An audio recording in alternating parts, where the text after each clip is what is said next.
Welcome YouTube world. Welcome YouTube world to Netta 27 Sports Channel. My name is Amin.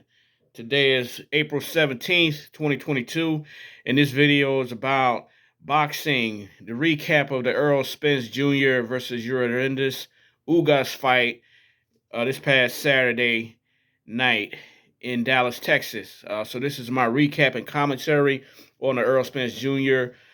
Ugas fight for the welterweight championship, unified welterweight championship. Errol Spence once again was victorious. 10th round TKO. Great fight. I'm going to commentate on that, on the fight. Also, want to do a little commentary on the undercard with Isaac Cruz versus, who did he fight? Oh, Uriakis Gamboa.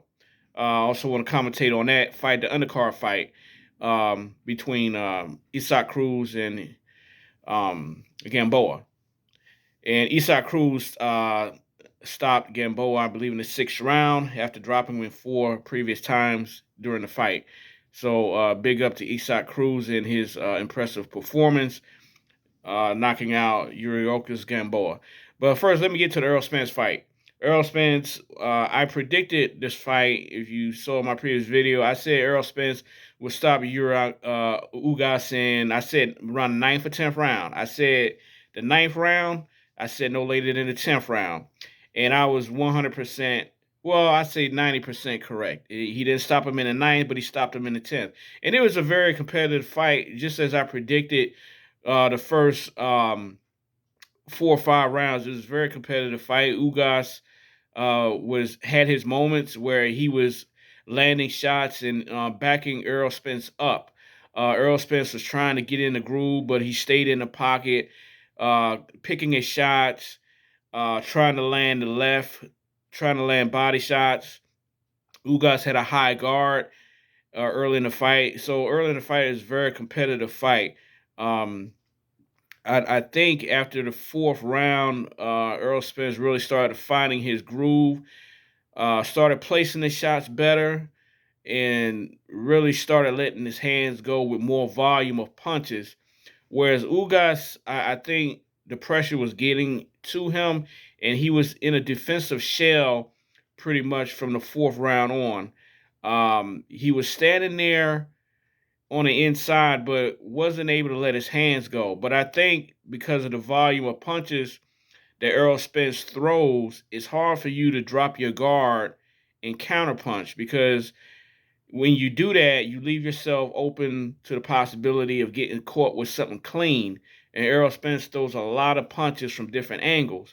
So that's why Ugas was in such a defensive shell.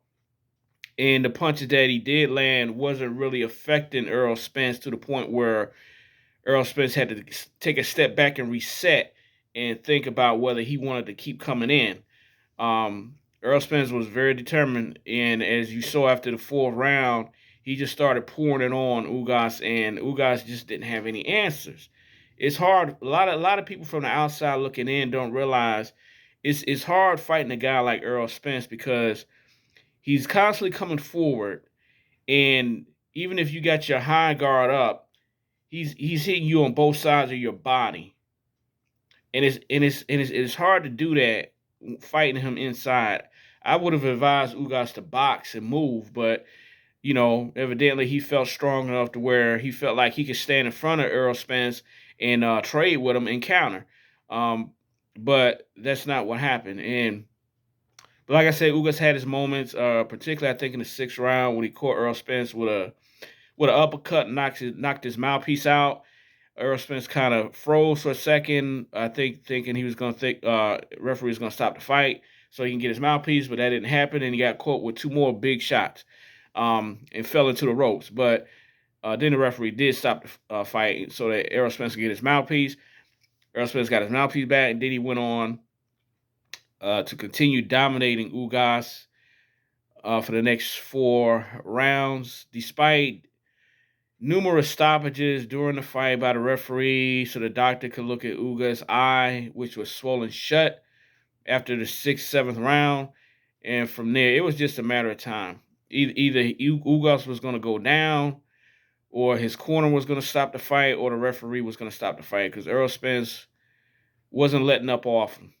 I mean, it was constant pressure and punishment he was putting on Ugas. Ugas every now and then would show flashes of coming back, landing right hands, landing uppercuts himself. But I, I mean, the pressure Errol Spence put on these guys when he fights them, um, it's just unreal. And you know what makes Errol Spence special as well is he's very tight with his defense. So the only way you can really catch him is if you're punching with him. But even then, you're taking a chance of getting caught with something clean because he throws so many punches and he throws them accurately. So even if you open up your offense, he catch you with something clean, he might put you down and out. And so it's sort of like pick your poison when you fight in Errol Spence Jr. But nonetheless, Errol Spence eventually stopped Ugas in the 10th round. You know, and that was that. So now Errol Spence fights Terrance Crawford hopefully this year for the unified welterweight championship and the pound for pound title. Hopefully that fight happens now. Um, you know, they both want the fight to happen, so I can't wait. And if this fight happens this year, this will be the biggest fight in the welterweight division since Sugar Ray Leonard and Thomas Hearns over 35 years ago. This will be the biggest welterweight championship since the Tommy Hearns Sugar Ray Leonard fight. Um, so big ups to both fighters, Uranus Ugas, for showing the heart and guts that he did to stay on his feet and not quit and keep fighting for all 10 rounds. Big ups to him, the heart that he showed. Also, big ups to Errol Spence Jr., the winner of this fight. After coming off a lot of adversity the last 18 months with the car accident, with the detached retina injury, and showing up in excellent shape, looking great as looking like to me the best fighter in boxing, pound for pound, excellent technique, excellent condition, body and head combinations from Errol Spence Jr. Just great performance by Errol Spence Jr. Big ups to him. To me, the best fighter in boxing, pound for pound, right now. Errol Spence Jr., no doubt about it. On the undercard, Isaac Cruz, Yuriorkis Gamboa, 10-round lightweight fight. Isaac Cruz victorious, stopping Gamboa, I believe, in the 6th round. Um, Big ups to Isaac Cruz. Hey, look, I'm gonna tell y'all something. Don't nobody want a piece of this dude. Don't nobody want a piece of this dude at a lightweight. I call him the Mexican Mike Tyson because he's sure he's 5'4", 5'5". He comes forward, he slips shots, he comes up on top with that hook in that right hand, and if he clips you, you going down. I mean, this kid ain't going nowhere. He ain't going nowhere. I got a lot of respect for Isaac Cruz, the lightweight contender who really could say, I'm not gonna say he beat Gervonta Davis, but I could see the fight have been being a draw. But be that as it may, Gervonta Davis, that's who Isaac Cruz fought his last fight for the lightweight championship. He went the distance with Gervonta Davis, and Gervonta Davis won. But the fight could have easily been a draw, because he didn't really take any punishment. He never hit the canvas, and he was in Tank Davis' face all night long, all night long. Um, so Isaac Cruz is a threat at lightweight, a serious threat, a serious title contender, and I look forward to seeing him fight for another belt within the next year or so. So big ups to him. But anyway, that's my recap of this past Saturday's uh, boxing card in Dallas, Texas. Once again, big ups Errol Spence Jr. Who was victorious, defeating Uranus Ugas, 10th round TKO.